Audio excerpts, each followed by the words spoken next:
Atmosfera terrestre, verdade e luz. Produção, direção e realização da USE, União das Sociedades Espíritas Intermunicipal de Ribeirão Preto. Órgão da USE, Estado de São Paulo.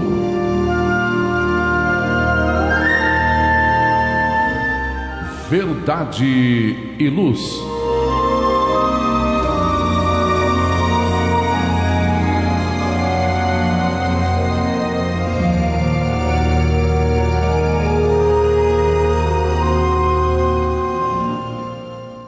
Esta é a edição de número 40 de 2024 do programa Verdade e Luz.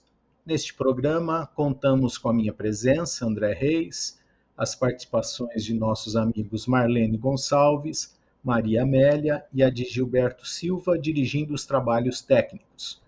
Queremos agradecer a sua audiência e a sua participação, nos prestigiando em toda a programação da Web Rádio Verdade e Luz, disponível através do endereço www.webradioverdadeluz.org.br e pelo nosso canal do YouTube.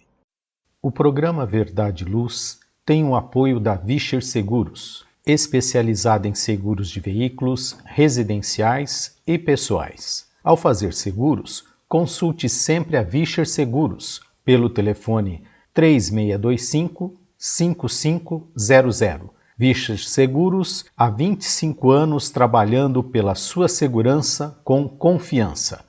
Vischer Seguros, telefone 3625-5500. Olá, a Livraria Verdade e Luz reabriu. Atendemos pelo WhatsApp 16 920003870 com delivery. Enviamos os livros para você. Consulte a taxa de entrega. Use Ribeirão, mais perto de você.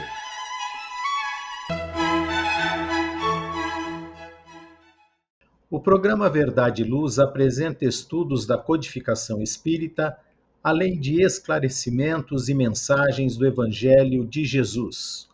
Em todos os programas, apresentamos ainda comentários e reflexões sobre os temas atuais, contribuindo para o embasamento da fé raciocinada. Em nosso editorial, trazemos oportuna mensagem intitulada Individualismo, encontrada no livro Roteiro, capítulo 33, com autoria espiritual de Emmanuel, pela psicografia de Francisco Cândido Xavier. E dando continuidade ao estudo do Livro dos Espíritos, apresentaremos nossos comentários diante das perguntas de número 577 a 580, encontradas no livro 2º, Mundo Espírita ou dos Espíritos, capítulo 10º, Ocupações e Missões dos Espíritos. No momento evangélico, prosseguindo com os estudos do livro Fonte Viva, apresentaremos mais uma mensagem do Espírito Emmanuel, com a lição de número 151, intitulada Maledicência.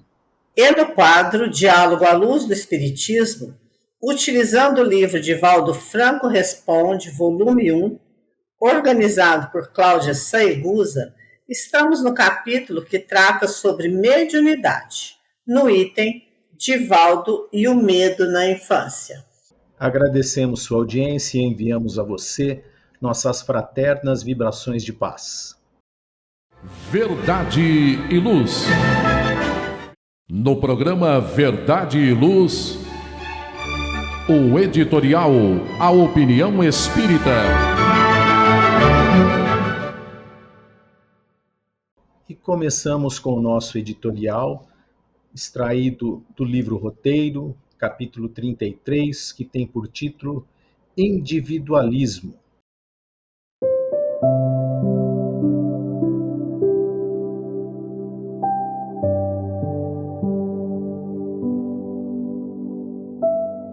Em contato com os ideais da revelação nova, o homem, sentindo-se dilatar-se-lhe naturalmente a visão, começa a perceber com mais amplitude os problemas que o cercam. Aguça-lhe a sensibilidade, intensifica-se-lhe a capacidade de amar. Converte-se-lhe o coração em profundo estuário espiritual, em que todas as dores humanas encontram eco. Por isso mesmo, acentuam-se-lhe os sofrimentos, de vez que as suas aspirações não surpreendem qualquer sintonia nos planos inferiores em que ainda respira. Desejaria o aprendiz acompanhar-se por todos aqueles que ama na caminhada para a vida superior. Entretanto, à medida que se adianta em conhecimento e se sutiliza em sensações, reconhece quase sempre que os amados se fazem dele mais distantes. Aqui é a companheira que persevera em rumo diferente. Além, é o coração paternal que, por afetividade mal dirigida, dificulta a ascensão para a luz.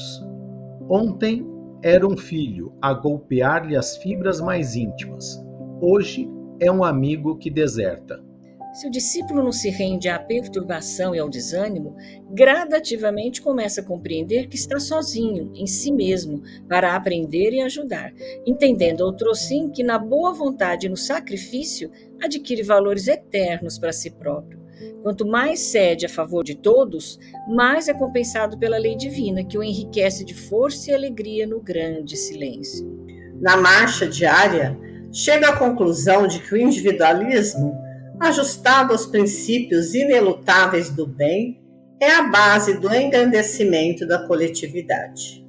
Reconhece que o espírito foi criado para viver em comunhão com os semelhantes, que é a unidade de um todo em processo de aperfeiçoamento e que não pode fugir sem dano à cooperação. Mas a maneira da árvore no reino vegetal precisa crescer e auxiliar com eficiência para garantir a estabilidade do campo e fazer-se respeitável.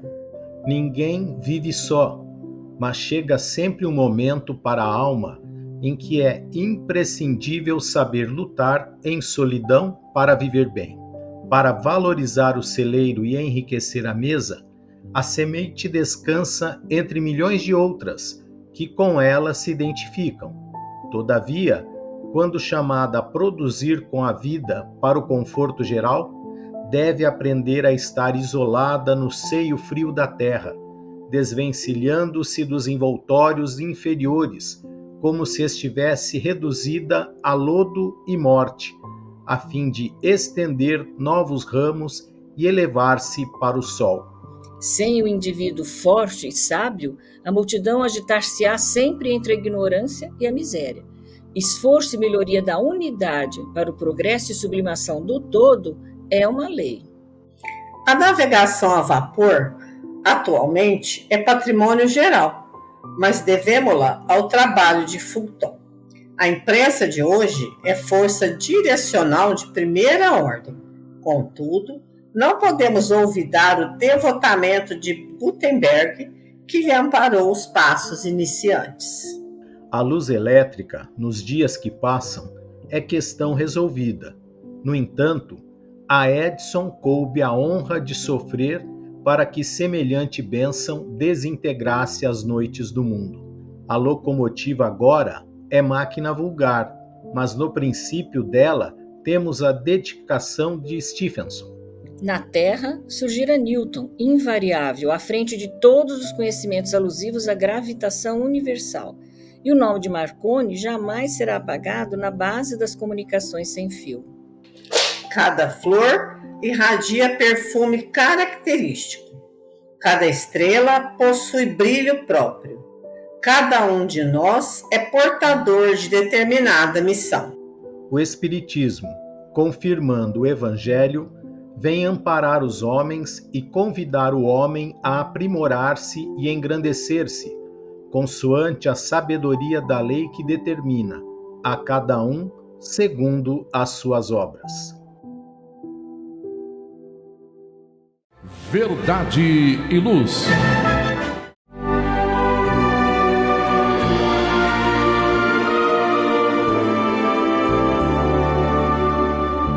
O Livro dos Espíritos apresenta um manancial rico de valores morais, indicando o caminho correto para a humanidade superar as suas dificuldades.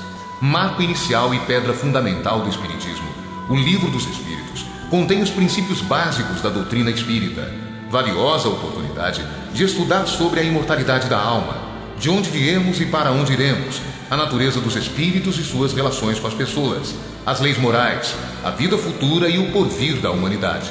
A partir desse momento, no programa Verdade e Luz, estudando o Livro dos Espíritos.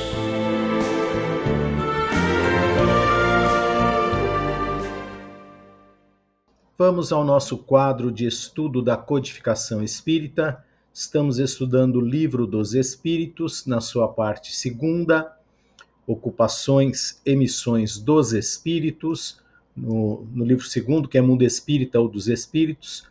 A questão que vamos iniciar hoje é a de 577. Kardec pergunta: quando um homem faz uma coisa útil, é sempre em virtude de uma missão anterior e predestinada, ou pode ter recebido uma missão não prevista? Marlene. Os espíritos responderam: tudo que um homem faz não é consequência de uma missão predestinada. Ele é frequentemente um instrumento de que um espírito se serve para fazer executar alguma coisa que considera útil. Por exemplo, um espírito julga que seria bom escrever um livro que ele escreveria se estivesse encarnado. Procura o escritor mais apto a compreender o seu pensamento e executá-lo. Dá-lhe, então, a ideia e o dirige na execução. Assim, este homem não veio à Terra com a missão de fazer essa obra. Acontece o mesmo com alguns trabalhos de arte e com as descobertas. Acrescentemos ainda que durante o sono do corpo, o espírito encarnado comunica-se diretamente com o espírito errante e que se entendem sobre a execução. Essa resposta de Kardec mostra o dinamismo, o livre-arbítrio, as escolhas que nós fazemos ao longo da vida, seja encarnados ou desencarnados. Nem tudo que fazemos é minuciosamente planejado, com cada um dos seus detalhes, nem mesmo uma missão, como é o caso da resposta dada aqui. E aí, nesse caso, vale a pena a gente retomar um pouquinho dos estudos passados, do programa passado, quando Kardec estabelece a diferença entre ocupação e missão, no programa anterior. Kardec diz que as ocupações comuns mais nos parecem deveres do que as missões propriamente ditas. E a missão, de acordo com essa ideia que a palavra está associada, tem um caráter menos exclusivo, de importância, sobretudo menos pessoal. Ou seja, uma missão é quando a gente quando alguém desenvolve algo que vai ter uma consequência direta para muitas outras pessoas, para a humanidade ou para as pessoas próximas ali.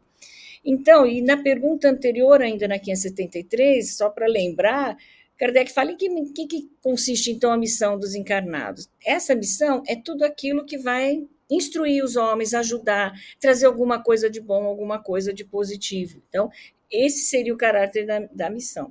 E a gente vai lembrar também que o capítulo começou falando da missão e ocupação dos espíritos errantes, desencarnados. Mas Kardec vem perguntando agora, aqui no final desse tópico, sobre a missão dos encarnados, que é o caso que ele se refere aqui nessa pergunta, falando dos encarnados.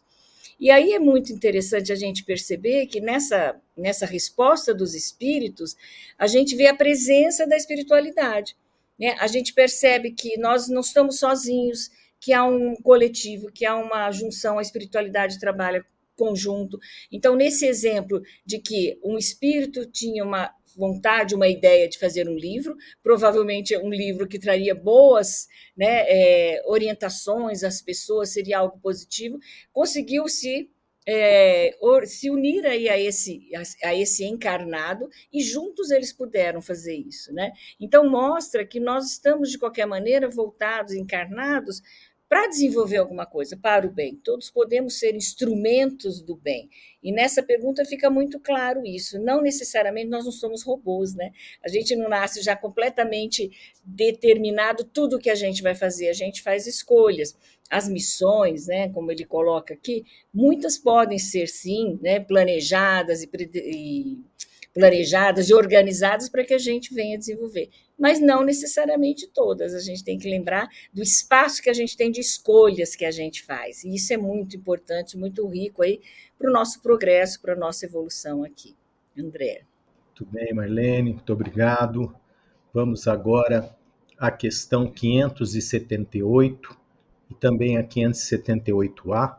A 578, Kardec pergunta: o espírito pode falir na sua missão por sua culpa?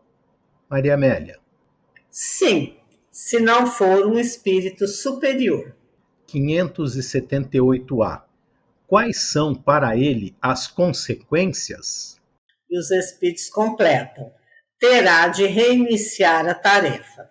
Está nisso a punição. Depois, sofrerá as consequências do mal que tenha causado. E acho que é bem para a gente refletir, continuando nessa linha do que a Marlene falou, das nossas escolhas, né? Porque Deus confia para nós, para nossa consciência, a escolha do caminho. Então a gente reencarna com uma determinada tarefa, missão, alguma coisa que nós nos propusemos a fazer. Mas nós temos livre-arbítrio. Nós vamos fazer ou não fazer. Temos a liberdade de ceder às tentações, de ceder às influências de espíritos infelizes, contrários àquilo que a gente veio determinado a fazer. E aí vamos falir, né? Se não tivermos ainda uma elevação moral suficiente para não cair nessas tentações. E quais serão as consequências desses atos? De nós não cumprirmos com aquilo que a gente veio predestinado, né? Se eu posso usar essa palavra. Nosso êxito ou nosso fracasso vai depender do quê? Da persistência e da fé com que nós nos consagrarmos aos nossos objetivos. Quem fala isso é Emmanuel. Ele fala que se nós nos propusermos a alcançar aquilo que a gente se propôs na espiritualidade, nós sempre vamos ter a ajuda dos amigos da espiritualidade. Mas se a gente mudar de rumo, escolher um caminho diferente, então nós vamos fracassar e vamos recomeçar. E sempre recomeçar a gente sabe que é um pouco mais difícil, né? Que a gente vai só aumentando a dívida. É igual não pagar o cartão de crédito total, né? É mais ou menos assim. André. Muito bem, obrigado, Maria Amélia. Vamos a um breve intervalo aqui para as informações da nossa web rádio Verdade e Luz e já voltamos com o nosso programa Verdade e Luz, de número 40 de 2024. Verdade e Luz. Olá, a Livraria Verdade e Luz reabriu. Atendemos pelo WhatsApp 16 920003870 com delivery. Enviamos os livros para você. Consulte a taxa de entrega. Use Ribeirão, mais perto de você.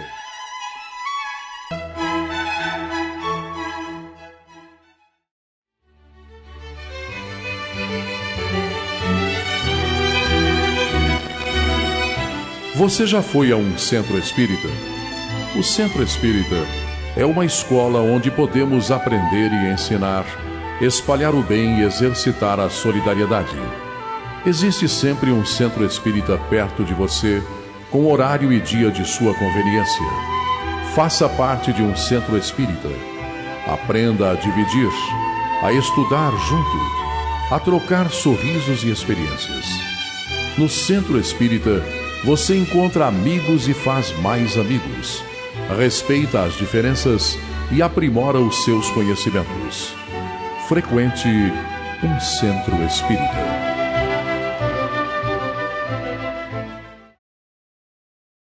Verdade e Luz. Voltamos do nosso intervalo. Estamos no nosso quadro de estudo da doutrina espírita, né, das obras da codificação. Estamos estudando o Livro dos Espíritos, estamos na sua segunda parte do livro, que é dividido em 4 partes, Mundo Espírita ou dos Espíritos. Estamos na Ocupações e Missões dos Espíritos. E agora vamos à questão feita por Kardec de número 579. Desde que o espírito recebe a sua missão de Deus, como Deus pode confiar uma missão importante e de interesse geral a um espírito que poderia falir? Marlene. Os espíritos responderam: Deus não sabe se o seu general será vitorioso ou vencido? ele o sabe, ficais certos, e seus planos, quando importantes, não dependem desses que devem abandonar a obra em meio do trabalho. Toda a questão está para vós no conhecimento do futuro que Deus possui, mas que não vos é dado. Então, que interessante, né? Como é que é essa história aí de Deus saber o futuro? Ele sabe porque ele nos conhece, porque está na lei divina, o livre-arbítrio, as escolhas que fazemos e as consequências dessas escolhas também. Né? Então, a gente não é um robozinho, uma marionete que dá determinado, a gente vai fazer tal coisa, mas nós estamos dentro das leis divinas, existe essa lei. Eu uma vez vi uma imagem e achei muito interessante, né? Que imagine que a gente tem uma estrada cheia de obstáculos aqui no caminho. Se você está em cima de uma montanha, você consegue ter uma visão ampla e reconhecer toda aquela estrada que aquela pessoa vai percorrer. Então, ela pode dizer, nossa, vai ter um obstáculo ali na frente, tem alguma coisa, ela enxerga mais porque ela está no topo daquela montanha. Então, ela vê o que você vai encontrar, quais foram os caminhos que você fez, amplia essa visão. Isso nos ajuda a entender um pouquinho que não é essa pré-determinação, mas, né, claro, Deus nos conhece, né, e muito bem. E aí é por isso que ele está trazendo essa ideia. E é claro que, nesse sentido, não iria ficar na mão de um espírito que está num processo ainda evolutivo algo que fosse tão importante. Né? E aí, essa segunda parte da resposta aqui, acho que a gente tem que se ater. Por quê? Porque ele vai dizer que os planos, quando são importantes, não dependem de um só espírito. E nós temos vários exemplos, e acho que o mais interessante aí é do próprio Kardec, que lá nas obras póstumas, na segunda parte, Minha Missão, ele escreve, Kardec, né, que fez uma pergunta ao Espírito da Verdade sobre a missão, questionando assim, mas por que ele estava à frente desse trabalho? E ele teve como resposta, não esqueças que podes triunfar, como podes falir. Nesse último caso, outro te substituiria, porquanto os desígnios de Deus não assentam na cabeça de um homem. Então, era essa a missão de Kardec, codificar a doutrina espírita. Claro que Deus sabia a condição e o preparo desse espírito para o trabalho. Né? E aí a gente vai entendendo todo o trabalho da espiritualidade no sentido de organizar, planejar algo tão importante quanto foi aqui no caso, a codificação da doutrina espírita. E mostra também que nós não estamos sozinhos no mundo.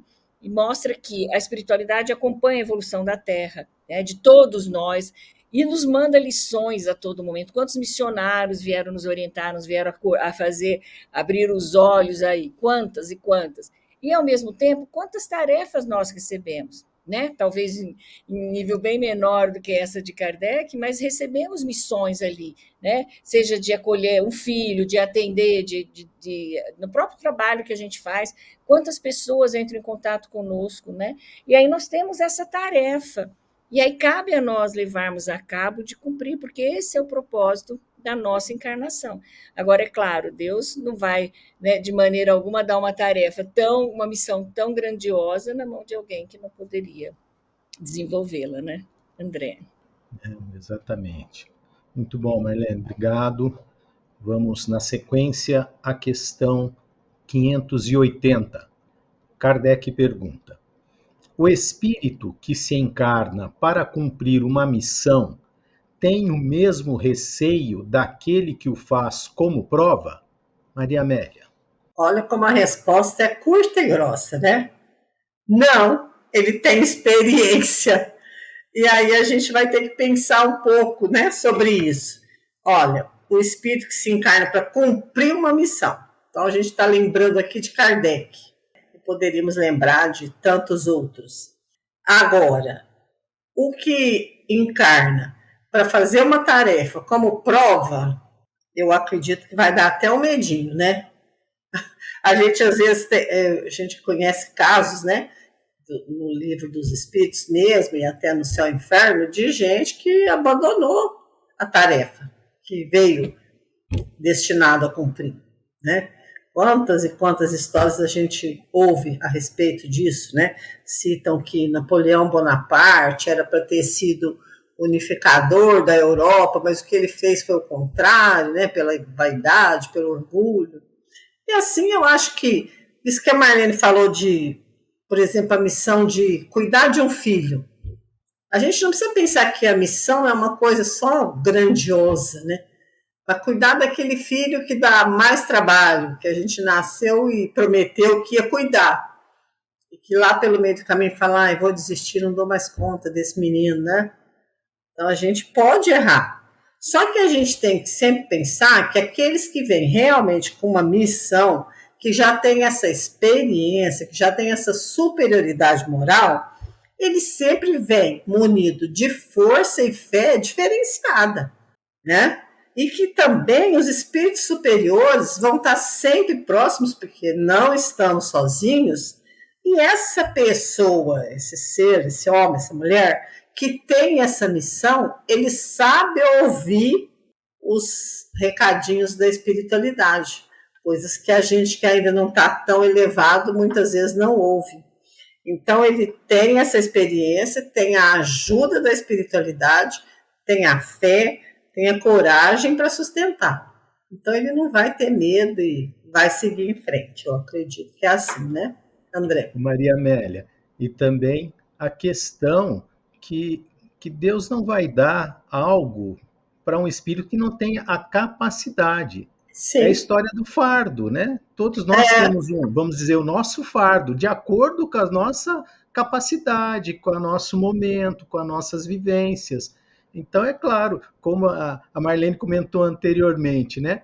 Não vai dar uma missão para alguém que ele sabe exatamente que não vai cumprir. Não. Ele vai dar uma missão capaz de ser cumprida, né? Podemos recuar, podemos fugir, mas temos a condição de fazer, né? Uhum, sempre. Mas que tem muita gente que foge, né? Sempre tem. Sim, né? Principalmente como você comentou, né? Na hora da prova, o medo que nós temos de falir é muito grande. Então, muitas vezes nós acreditamos que a fuga é o caminho mais fácil. Melhor caminho. Mas aí nós não lembramos que vamos ter que retornar. Que recomeçar. Recomeçar. Então, é por aí. Não, muito bom. Muito obrigado, Maria Amélia. Encerramos aqui esse nosso quadro da doutrina espírita com o estudo do Livro dos Espíritos. Vamos a uma breve pausa e já retornamos com o nosso programa Verdade e Luz, de número 40 de 2024. Verdade e Luz.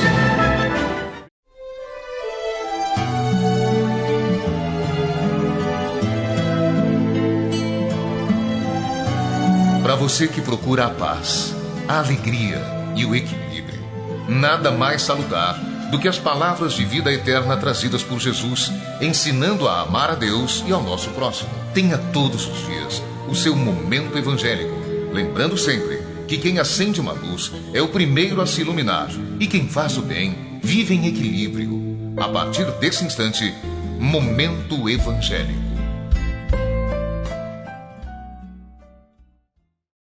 Retornamos com o programa Verdade e Luz. Vamos ao quadro intitulado Momento Evangélico, no qual utilizamos o livro Fonte Viva, psicografia de Francisco Cândido Xavier, ditado pelo benfeitor espiritual Emmanuel.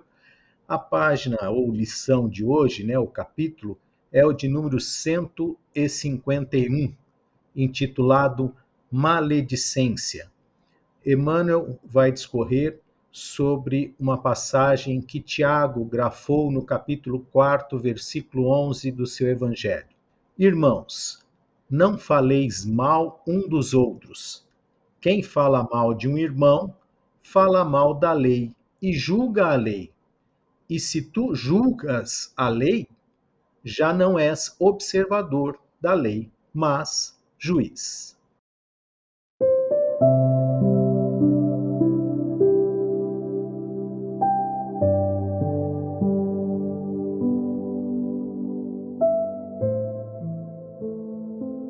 Nem todas as horas são adequadas ao rumo da ternura na esfera das conversações leais. A palestra de esclarecimento reclama, por vezes, a energia serena em afirmativas sem indecisão. Entretanto, é indispensável grande cuidado no que concerne aos comentários posteriores. A maledicência espera a sinceridade para turvar-lhe as águas e inutilizar-lhe esforços justos. O mal não merece a coroa das observações sérias.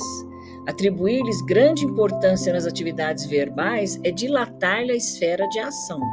Por isso mesmo, o conselho de Tiago reveste-se de santificada sabedoria. Quando surja o problema de solução difícil entre um e outro aprendiz, é razoável procurem a companhia do mestre, solucionando-o à claridade da sua luz, mas que nunca se instalem na sombra, à distância um do outro, para comentários maliciosos da situação, agravando a dor das feridas abertas. Falar mal, na legítima significação, será render homenagem aos instintos inferiores e renunciar ao título de cooperador de Deus para ser crítico de suas obras. Como observamos, a maledicência é um tóxico sutil que pode conduzir o discípulo a imensos disparates. Quem sorva semelhante veneno, acima de tudo, servo da tolice. Mas sabemos, igualmente, que muitos desses tolos estão a um passo de grandes desventuras íntimas. Como nós lemos há poucos minutos atrás, a cada um segundo as suas obras, né? Então, quem faz não faz ao outro, faz a si mesmo, e infelizmente, pela nossa imperfeição, nós adoramos falar mal dos outros, né? Para que ninguém possa observar a nossa imperfeição. É mais ou menos por aí, Maria Amélia? Olha, eu achei tão interessante. Bom, Emmanuel, vocês sabem que eu gosto demais.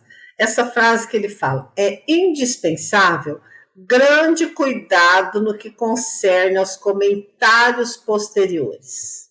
Então, às vezes, numa determinada situação, a gente ouve, contam tudo, escuta com a maior atenção.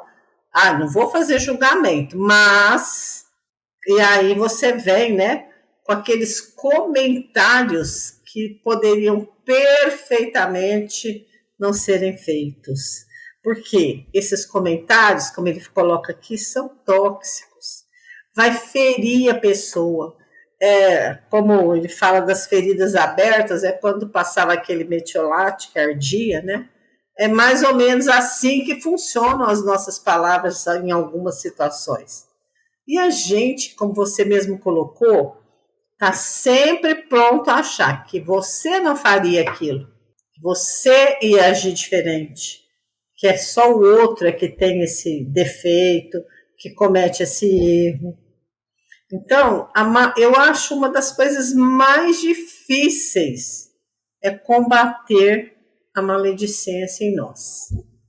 Quantas vezes você acaba de sair do trabalho espírita e na calçada já está falando alguma coisa que não deveria falar? Quantas? Então, eu penso que quando ele fala isso aqui, né? Quem fala mal de um irmão, fala mal da lei. Que lei? A lei de amor, né? Que é fazer para o outro aquilo que eu quero para mim. Essa é a lei que a gente está ferindo quando a gente fala do outro. É achar que a gente é melhor que o outro, é se colocar como juiz do comportamento. Então, eu sempre penso que a maledicência é, assim, uma das coisas mais difíceis, porque a gente pensa que não tem esse defeitinho aí, de ser maldoso com relação ao irmão. É a tal da fofoca, né? A gente, sim, às vezes não faz, mas fica doido para saber, né? Muitas vezes fica doido para saber o que está acontecendo, o que está falando. Então, é realmente muito difícil, muito complicado essa imperfeição que nós temos de querer cuidar mais da vida do outro do que da nossa, né? A gente não cuida bem da nossa, então é complicado, né? Eu não sei de nada, mas você está sabendo? O que aconteceu? Conta para mim. Meio assim, né? Ô Marlene, e a questão também que a gente esquece, como Jesus falou, né? Que o que mata não é o que entra pela boca, mas o que sai, que está lá no nosso sentimento. Nós estamos destilando aquilo que nós somos e que nós temos, né? Com certeza. Às vezes a gente acha que é muito pouco. Imagina, né? Você está comentando, a gente não percebe, né, a gravidade disso, do quanto pode estar afetando mesmo a pessoa, né? Acho que esse é um alerta mesmo, Emmanuel, né, de coisas que a gente faz cotidianamente e não presta atenção. É mais no sentido, olha o que você está fazendo, presta atenção. Nos chamando assim a consciência aí para a gente olhar para nós mesmos, porque o trabalho que a gente tem é esse, é conosco mesmo.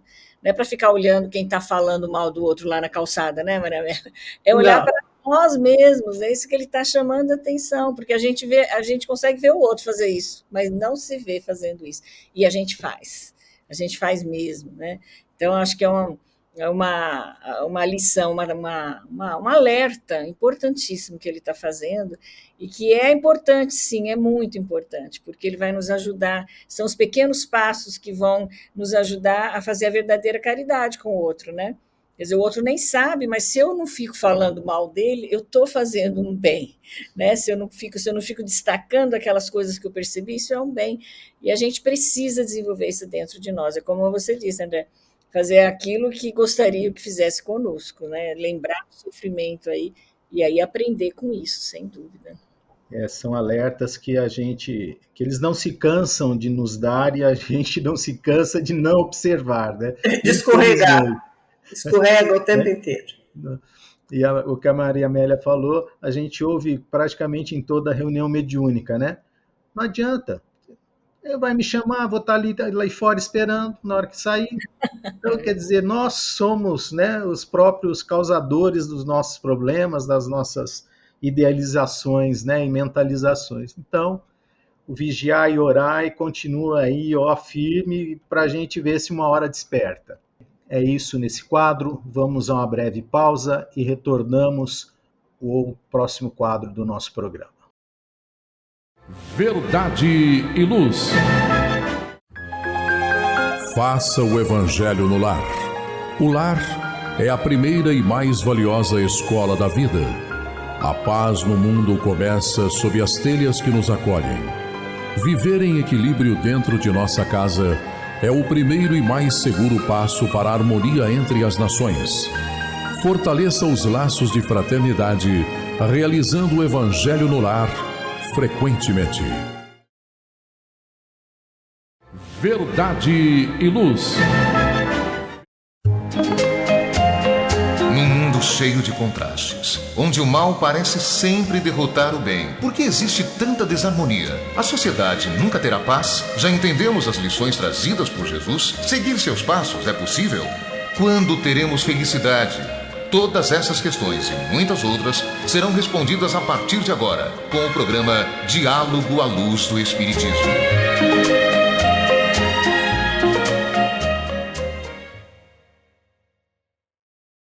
Retornando ao nosso programa Verdade e Luz, vamos ao quadro intitulado Diálogo à Luz do Espiritismo. Aqui nós fazemos uso do livro Divaldo Franco Responde, volume 1, organizado por Cláudia Saigusa. O capítulo é Mediunidade e o item é Divaldo e o medo na infância, né?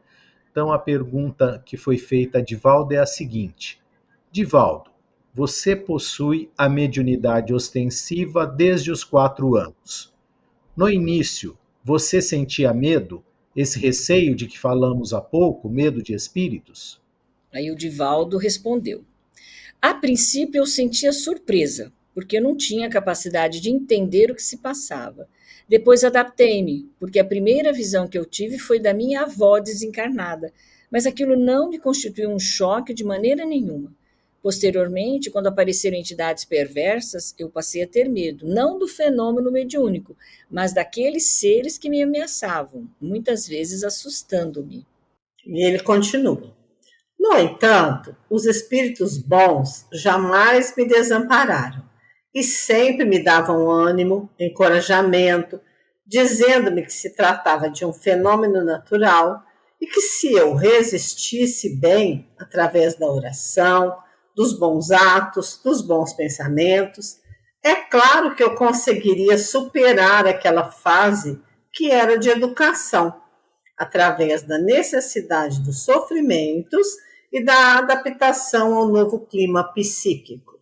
Assim passaram os anos e eu acostumei-me.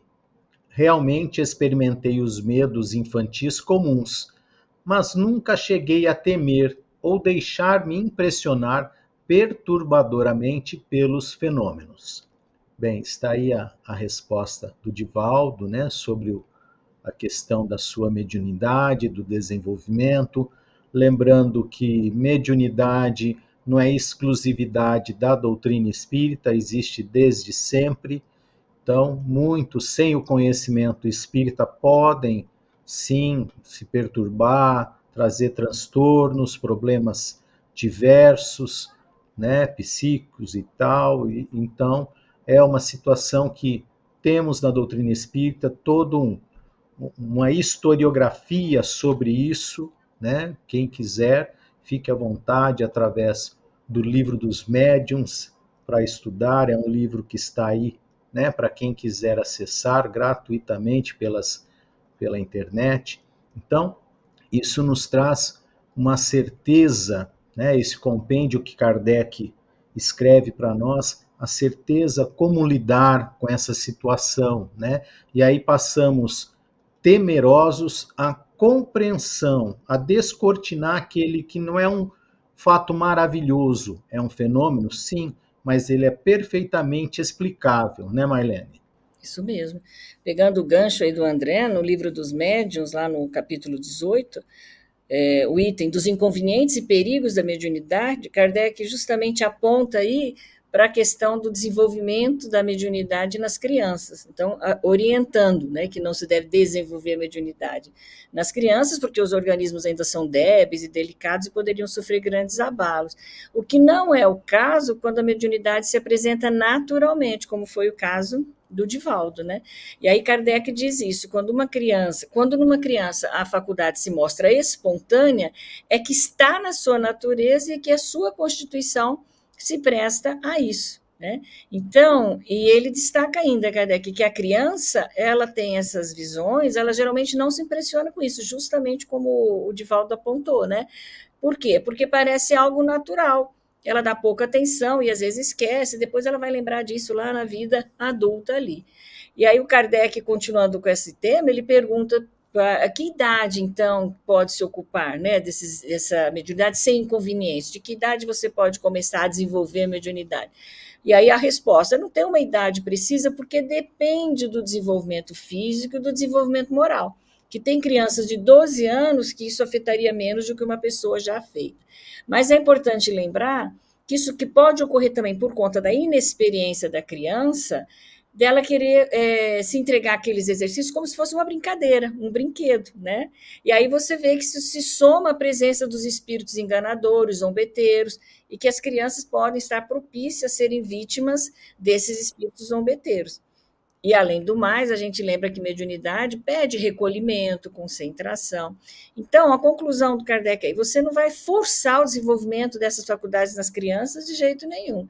E quando não é, né, quando é espontâneo, o que acontece? Pensar sempre, né, da importância ali, da seriedade, né, de encarar isso naturalmente, que foi muito o que aconteceu com o Divaldo. E a gente tem vários casos, né, de espíritos missionários, vamos dizer assim, que a gente já leu, conhece. Chico Xavier, por exemplo, a própria Ivone Pereira, médiuns que na infância já tinham a mediunidade, né? A gente vê o quanto foi importante. Divaldo falou isso também, falou do sofrimento e do aprendizado e da ajuda. Chico Xavier também aponta essas questões, a Ivone Pereira também, o quanto eles sofreram na infância com a mediunidade, mas, ao mesmo tempo, quanto a mediunidade trouxe um amparo para eles, né? Chico com a mãe, que via e acompanhava e conversava, e a própria Ivone Pereira, né, que em contato com aquele espírito que havia sido pai em outras encarnações, Charles, e o quanto que foi importante esse apoio para eles. E alguns casos, né, me chamou muita atenção, a Ivone Pereira novinha ainda, ela ia para o cemitério, porque ela tinha um pouco de paz, né? E ela sentava ali, mas ela via as pessoas, espíritos, imagina, no cemitério, e ela não se assustava com aquilo. E ela sentia, assim, alguns sofredores, né? Mas ela sentia, assim, uma empatia grande ali por aqueles espíritos que estavam lá. Então, de novo, é aquilo que o Kardec fala, é a condição de cada um. Esses missionários a gente já sabe que vieram, esses sim, né, fazendo um link agora com aquela primeira lá do Livro dos Espíritos, tinham uma missão, né, vieram com uma proposta, e isso foi se desenvolvendo, já foi se mostrando essa característica desde o início, e eles cumpriram isso de uma forma majestosa ali, né? E aí, nesse sentido, né, com essa espontaneidade e com essa condição que aquele espírito encarnado, né, trouxe, aí não havia nenhum problema. Mas, de novo, sempre esse cuidado, porque às vezes a gente quer, né, alimentar muito. Às vezes uma criança fala que tem um amiguinho, que viu um amiguinho, e a gente às vezes fica alimentando isso de uma forma não natural. Né? Então, o importante é sempre conversar, deixar a criança para ela não ficar com medo, né? E reconhecer essa espontaneidade aí nessa situação e não forçar uma experiência mediúnica que pode ser precipitada para a criança. Né? Como você disse, né, Marlene, sempre o cuidado, né? O cuidado com a informação, a seriedade, não levar isso como brincadeira e desprezar o que a criança está comentando, né? Para não ter agravamentos, não ter situações que vão depois ser piores para a gente acomodar e consertar e tal, né? E assim, e pensar que a criança também, ela, como ela a gente sabe que isso, que a reencarnação, ela vai se completar mais à frente, né? Depois, quando ela tem 7 anos, depois na adolescência, a gente sabe que a criança ela tem um contato com a espiritualidade, ela pode mesmo ver coisas sem necessariamente significar uma mediunidade ostensiva, né? E a gente compreendendo isso pode colocar de uma maneira natural, né? Eu tenho uma experiência, posso contar? Lembrei Pode. agora que meu filho era pequenininho, ele tinha o quê? Uns 2, 3 aninhos, a gente fazia o evangelho, né, na sala de casa, na copa, e naquele momento eu estava sentada entre a sala e o meu quarto, eu enxergava ele brincando no meu quarto e estava na sala, né? E aí ele veio em minha direção e falou para mim assim, mãe, tem uma moça lá no quarto, né? Já tem uns 3 aninhos, né? Tem uma moça lá no quarto. Aí eu levantei, né? Peguei ele, né? Olhei para o Mário assim e falei, olha, né? Peguei ele no colo, então vamos sentar, chama ela para fazer a prece. Peguei ele no colo e fui sentar. A hora que eu ia sentar na mesa, ele falou para mim, mãe, você vai sentar no colo da moça? E aí, assim, claro, acho que ele não era brincadeira, porque ele era muito novinho para isso, mas mostra, assim, a naturalidade, né, que a criança tem mesmo uma facilidade, mas não é uma mediunidade ostensiva, que é próprio depois, aí é conforme o espírito vai se encaixando, vamos dizendo assim, né, nessa encarnação e nessa vida, ele vai, então, deixando isso, não vai ficando tão evidente, né? Muito bem, muito obrigada, Marlene, obrigada, Maria Amélia. Verdade e Luz. Amigos que nos ouvem, nos assistem, estamos chegando ao final de mais um programa Verdade e Luz, agradecendo a sua participação e também os nossos patrocinadores. Verdade e Luz.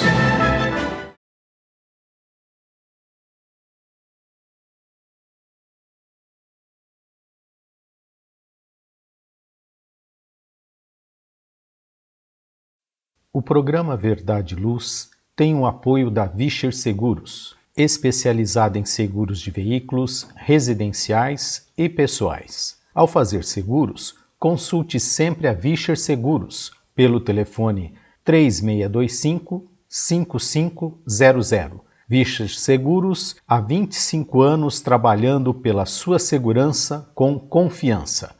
Vischer Seguros, telefone 3625-5500. Olá, a Livraria Verdade e Luz reabriu. Atendemos pelo WhatsApp 16 920003870 com delivery. Enviamos os livros para você. Consulte a taxa de entrega. Use Ribeirão, mais perto de você.